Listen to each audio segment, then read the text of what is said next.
Good morning everyone. আজকে বুধবার আর আমি এসেছি এই বাড়িতে। তো অনেকদিন এই বাড়ি না আসার কারণে রুমটা দেখছি খুব অপরিষ্কার হয়ে আছে, ঝুল হয়েছে, একটু ধুলো জমেছে। তো ঘুম থেকে উঠে প্রথমে ব্রাশ করে নিয়েছি, করে নিয়ে শরবতটা খাবো, খেয়ে আমি এগুলো পরিষ্কার করবো, ঝুল টুলগুলো আর নোংরাগুলো। এই যে শরবতটাকে খেয়ে নিই।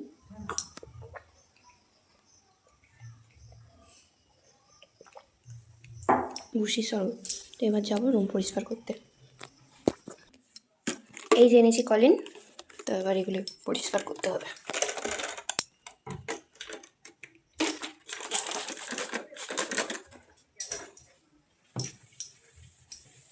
তো সব আমি পরিষ্কার করে নিয়েছি মোটামুটি, যতটুকু করা যায় আর কি। জানালা, আলমারি, খাট ধুলো পড়ে তো, আর ঝুলটুল ছিল, মোটামুটি সব পরিষ্কার হয়ে গেছে। তো এবার আমি যাবো স্নানে। তো দেখা হচ্ছে তোমাদের সাথে স্নানের পর। তো এই যে আমার স্নান হয়ে গেছে, এবার যাবো মুড়ি খেতে।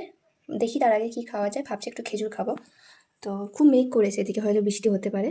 আমাদের ওদিকে তো হয়তো বৃষ্টি হচ্ছে, কারণ হলদিয়ার দিকে যখন তখন বৃষ্টি এসে যায়। তো চাই আমি দেখি কী খাওয়া যায়। তো এবার আমি খাবো হচ্ছে কয়েকটা খেজুর নিয়ে আমি বসে বসে খাই, মা আসুক তারপর মুড়ি খাবো একটু মুড়ি।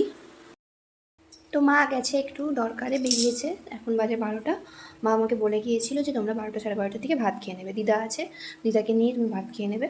তো এখন বাজে 12টা, তাই আমি যাচ্ছি ভাতটা বেড়ে দিদাকে ডাকবো। দেখি মা কী কী রান্না করেছে, যাই রান্নাঘরে।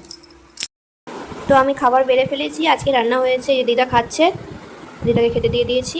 আজকে ডাল, একটা হচ্ছে পেঁয়াজ দিয়ে ফোড়ন দিয়ে পাতলা ডাল, এখানে আলু হচ্ছে ভাজা, আর এখানে আছে মাছের ঝাল, আর সিম্পল রান্না হয়েছে। আর আছে আম কেটেছি, এই গরমে দুপুরে তো আম তো মাস্ট, আম লাগবেই। তো আমরা এই যে দুজনে খেয়ে নিচ্ছি, মা হয়তো আসতে একটু দেরি হবে, তো আমরা খেয়ে নিচ্ছি। এই হলো দুপুরের খাওয়া দাওয়ার।